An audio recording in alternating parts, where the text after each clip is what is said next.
On the cool evening of October 12, 2015, a kind man named Samuel found his life taking an unexpected twist from the usual to something extraordinary. Before this big event, his days were filled with the calm routine of living alone, surrounded by the beautiful wilderness of the Pacific Northwest. Samuel was a simple man, enjoying the peaceful simplicity his life brought, far from the rush and noise of the busy city life. He spent his days caring for his small cabin and searching for food, finding joy in the steady beat of life that the forest offered. Among the trees and the various creatures calling the forest home, he felt a sense of belonging. However, his life was about to change significantly due to an encounter that was as confusing as it was frightening. The significant evening began like any other, with the sun setting behind the towering peaks and the forest bathed in twilight. Yet, as the chilly winds of November swept across the land and the moon climbed the sky, an extraordinary story began to unfold. Tall pine trees standing for over 100 years surrounded the cozy cabin. Their green needles formed a thick blanket, making the cabin appear like a tiny spot in a vast, untamed painting. The area around the cabin was crisscrossed by babbling streams and adorned with colorful wildflowers, adding bursts of color to the predominantly green landscape. One brisk evening, as Samuel returned home from a day of hunting, something peculiar caught his attention. A smell unlike the usual forest freshness wafted through the air. The forest typically smelled of damp leaves and pine trees, but this odor was unpleasant. The smell was strong, making Samuel wrinkle his nose in disgust. It reminded him of a foul bathroom mixed with the stench of a skunk and an unfamiliar musty smell, a scent that made his stomach turn and urged him to cover his nose. Then he heard a sound that halted him in his tracks. A growl, loud enough to quicken his heartbeat, but it was not just a growl. Following the growl, there were strange, high-pitched whooping sounds echoing through the trees. Samuel had never heard anything like it before. Fear settled in, but curiosity pushed him forward to discover the source of the mysterious sounds and the overpowering stench. His heart pounded as he slowly turned his head, trying to discern the hidden figures in the darkness. While Samuel sought the origin of the unsettling sounds and smell, the surrounding darkness began to shift in an unnatural way. Something was approaching. From the shadows emerged a colossal figure, towering above the average human, standing at a staggering 9 feet tall. This massive creature was well-built, with broad shoulders displaying a powerful physique. Its chest was immense, covered in a coat of thick hair ranging from brown to dark brown with patches of reddish hues, providing a camouflaged appearance perfect for lurking in the forest shadows. The most striking feature was its face. Unlike the rest of its body, the creature's face was devoid of hair, revealing an odd, ape-like resemblance. Its head jutted upwards in a point, and the creature's small beady eyes shone with an intimidating black glow. What added to the creature's menacing appearance was the apparent absence of a neck, as if its head was seamlessly connected to its torso. Samuel managed to regain control and sprinted back to his cabin. As he locked the doors and peered anxiously out the window, the creature seemed to vanish. No visual signs remained, but the lingering smell convinced him that the encounter was real. Word spread, and people in the neighboring areas heard Samuel's story. Some believed him, while others thought he had always been a bit peculiar, considering this event merely added to his unusual tales. Even now, years after that unusual encounter, the story continues to captivate and fascinate the inhabitants of the Pacific Northwest. The truth of the encounter may forever remain unknown, but the tale stands as a testament to the mysteries concealed within the depths of the Pacific Northwest.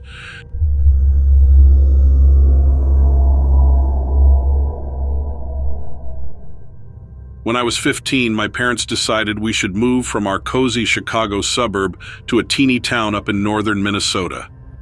Dad lost his job when the factory closed down, and luckily his cousin offered him work up there.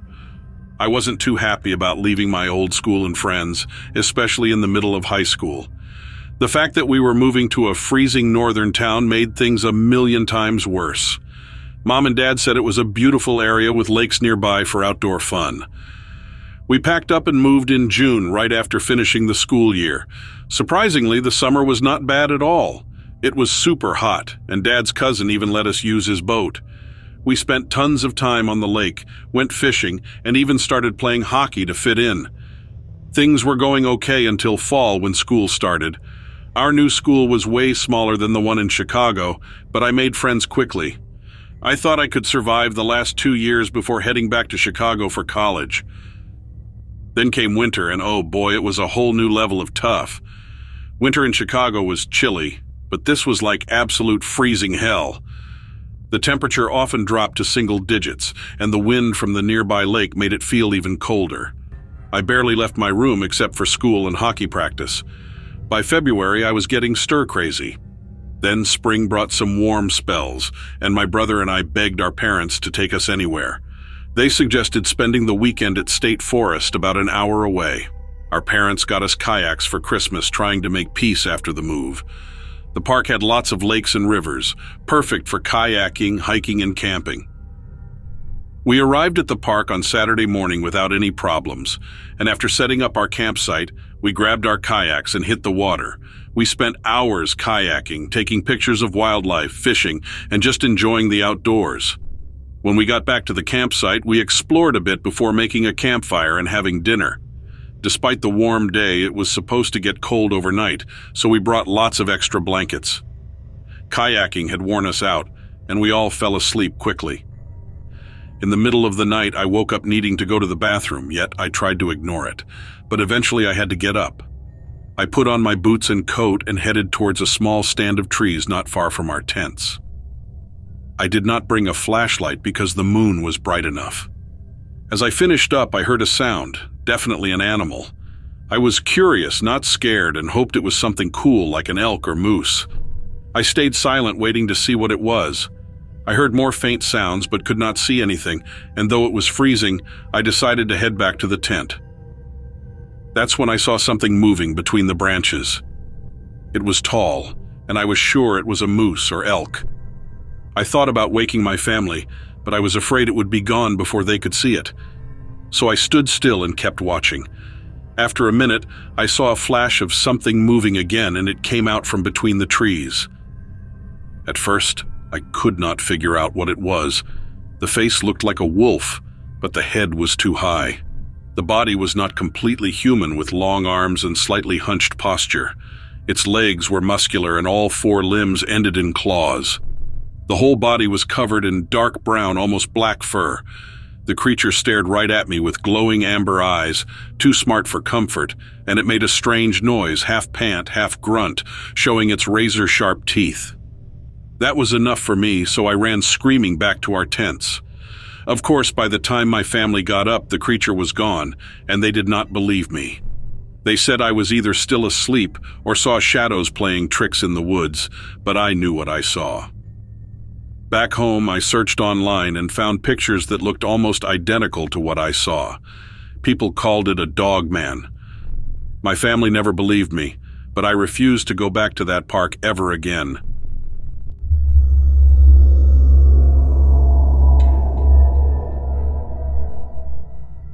Once upon a time, there was a farmer who lived in West Virginia, and he had been living there for more than 30 years.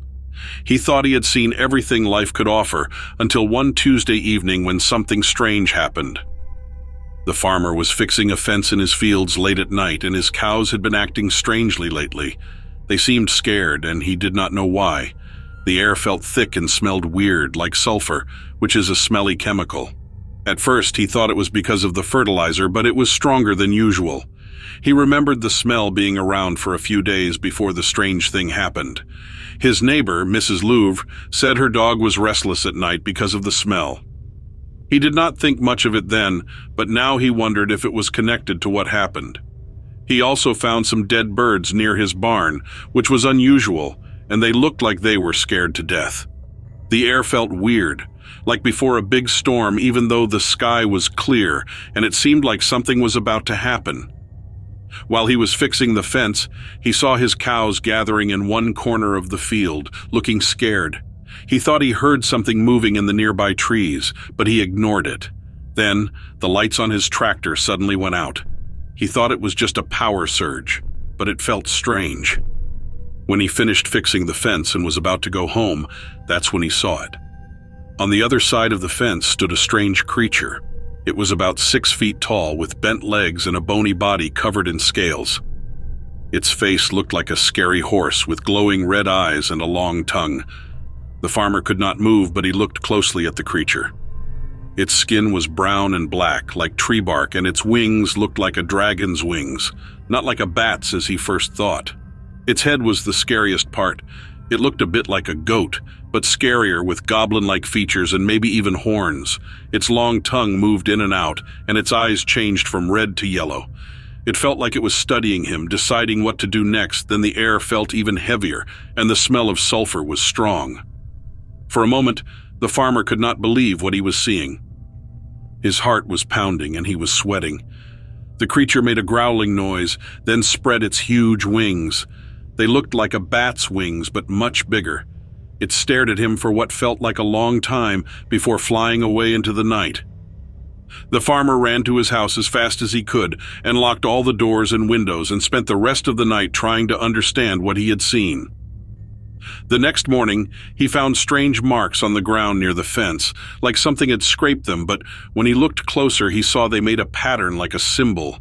It was carved deeply into the ground, so he took some pictures with his phone, hoping someone could help him understand.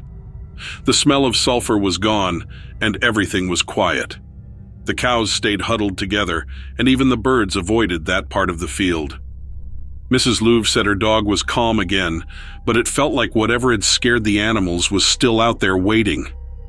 The farmer could not sleep, and every time he closed his eyes, he saw the creature's face. He did not know what it was, but it was like nothing he had ever seen before. In the days that followed, the farmer talked to other people in the area. They told him about old stories of a creature called the Night Terror that used to live there. It was said to be a guardian of the forest, not from this world, and the descriptions of the creature matched what he saw. Some people thought it was a sign that something bad was going to happen. The farmer also had strange dreams about the creature, but it did not seem scary in the dreams. It felt like it was trying to tell him something. Every time he woke up before he could understand the message, the dreams felt so real that he could not forget them even when he was awake. The farmer did not know what to do, but he did not want people to think he was crazy for seeing a monster, a creature he could not even explain. He hoped someone could help him understand.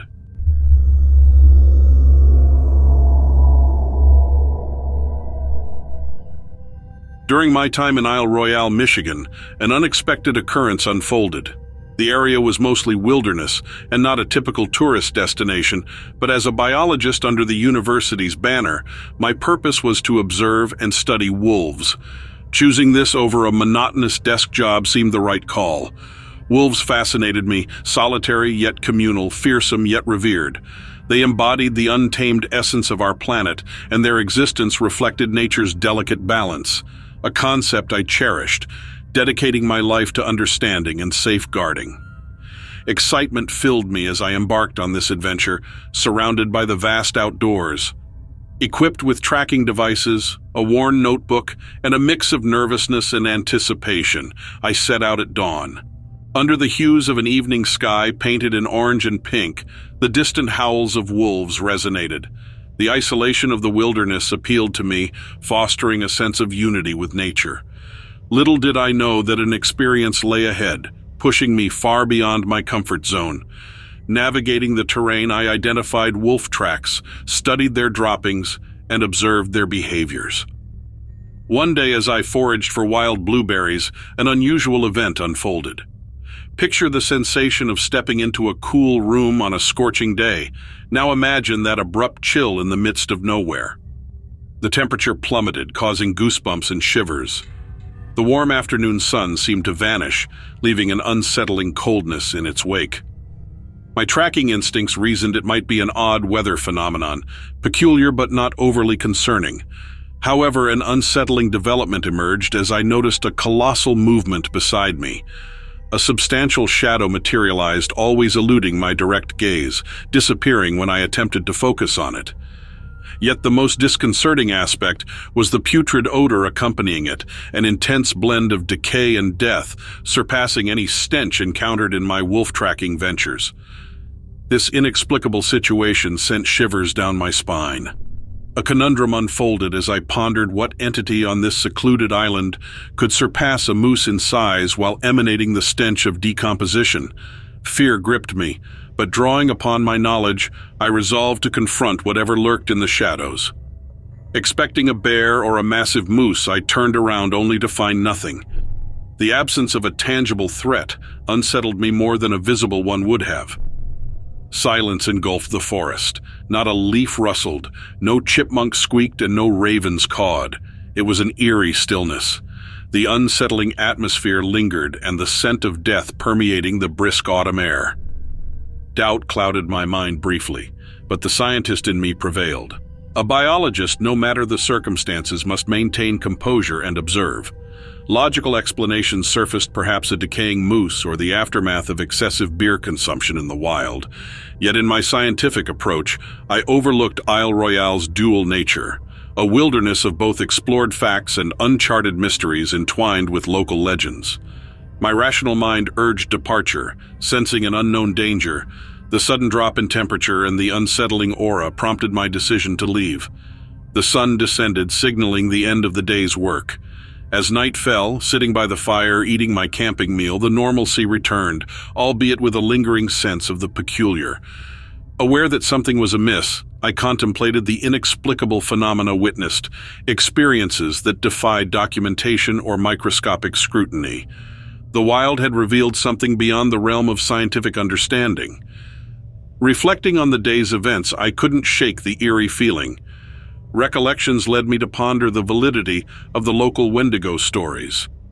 The parallels were striking, and the noxious smell of death, an unnatural coldness, and an intangible sensation of being observed.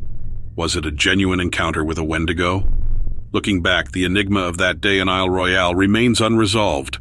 Without concrete scientific evidence, the memory lingers, a reminder that no matter our comprehension of the world, mysteries persist enshrouded in the unknown.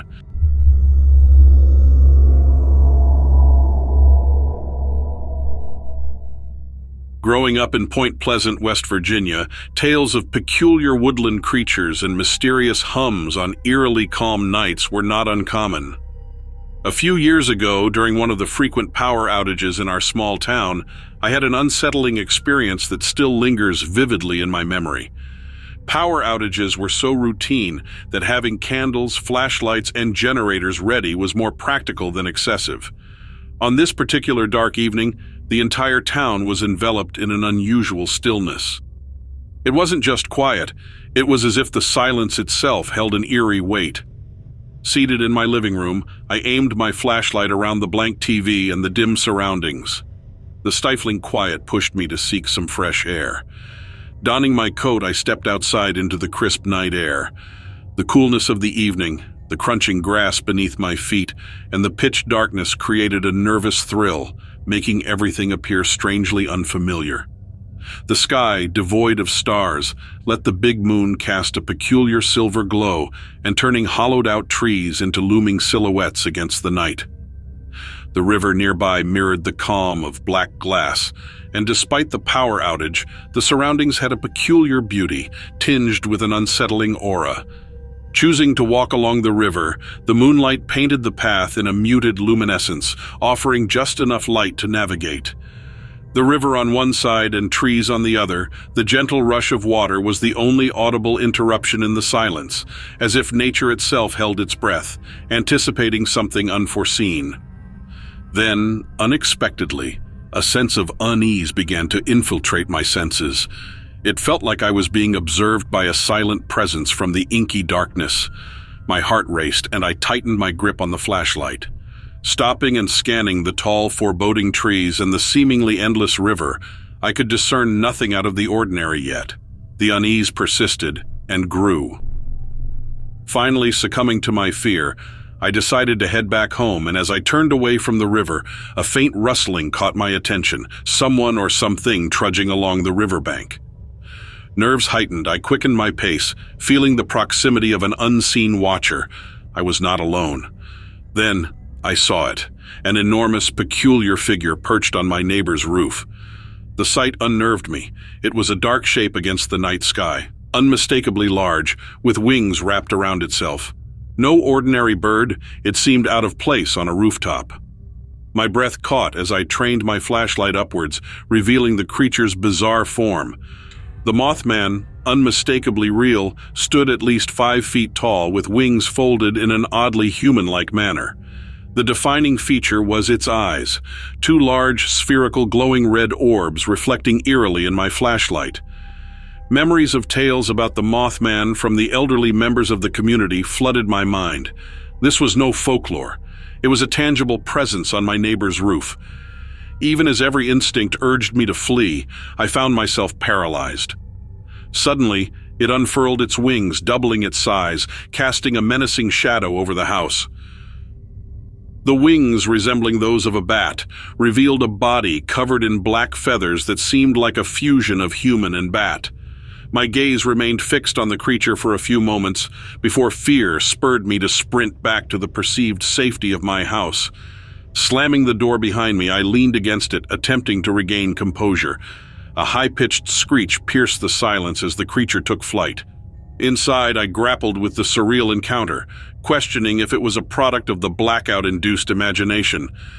The image of those glowing red eyes and the monstrous wings felt too tangible to dismiss as mere illusion. Despite the lingering fear, a sense of awe and adrenaline-fueled thrill permeated my thoughts. Encountering the legendary Mothman felt like a validation of the old stories, bridging the gap between reality and folklore. Though the strange blackout night happened a few years ago, the memory remains imprinted on my mind. Despite the fear, I reflect on it as a unique experience, standing at the crossroads of reality and town legends. Meeting the Mothman, a creature from local folklore during a blackout, has convinced me that mysterious entities indeed exist in the darkness, adding depth to the monstrous tales passed down through generations.